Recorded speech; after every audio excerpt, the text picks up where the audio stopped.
Okay, if you caught the first video of my my winter upgrade to my 2016 Polaris Ranger, you'll know that I installed a lift kit from Marshall Motor Art, a 2.5-inch lift kit, and this video was about the tires and rims that I've just installed.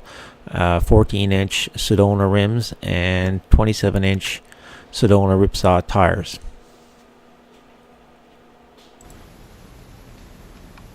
And here she is, the finished product. In terms of the suspension upgrades I'm doing this year anyway. 2.5-inch lift kit from Marshall Motor Art, and a set of 27-inch Sedona Ripsaw tires and Sedona rims. I gotta say, I like the look a lot. I'm going to check what kind of ground clearance I've got now.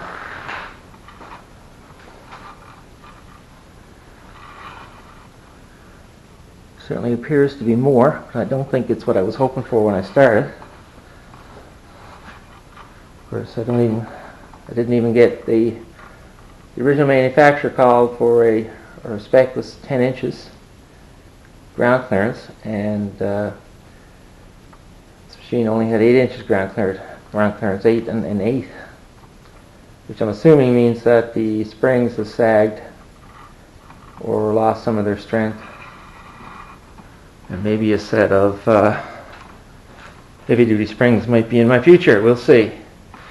But one other thing I'm going to do is tighten up the suspension on the back, adjust the preload, which is on the softest setting, on the rear shocks, just to try and level the machine up a bit. I don't know, you probably can't see it in the video, but the front is definitely higher than the rear. Just from looking at it, it looks like it's up. So I'm going to bump up the rear a little bit more, and then I'm going to do a measurement, and that will be my final measurement. So I know what I started with, and I know what I ended with.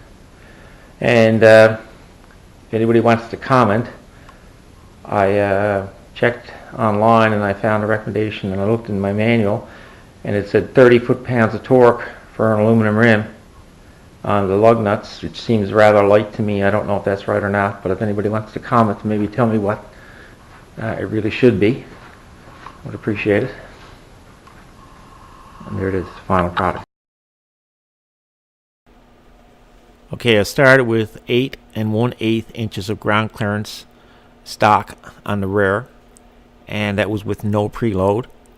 And after the lift kit and tires were installed, I went to 10 3/4 inches of ground clearance, which is a 2 3/8 inch difference. And when I put the full preload on the rear, that went to 3 3/4 of an inch of difference between stock and the final product. So I ended up with 11 7/8 inches of ground clearance. So I'm not sure if I'm going to leave it at that. That might be too stiff a setting on the rear suspension, but I'll play with that. And on the front, I started with 9 inches of ground clearance, and after the lift kit and tires were installed, went up to 12.5 inches of ground clearance, which is a total of 3.5 inches of lift. And if you're interested in the tire weights, started on the front with 22.4 pounds, and that increased to 43.8 pounds, which is basically doubling the weight of the tire. And the back was the same. I started with 25.6 pounds, and it went to 50.4 pounds. So again, basically doubling the weight. One final note is that there's going to be a third video in this series, and it's my final upgrade to the Ranger for the winter season. I've got a camper top type back ordered for the machine. It's a design. I came up with the design myself, and I've hired somebody to build it for me.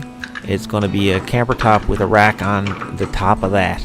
So hopefully that works out good, and hopefully you tune in. Bye.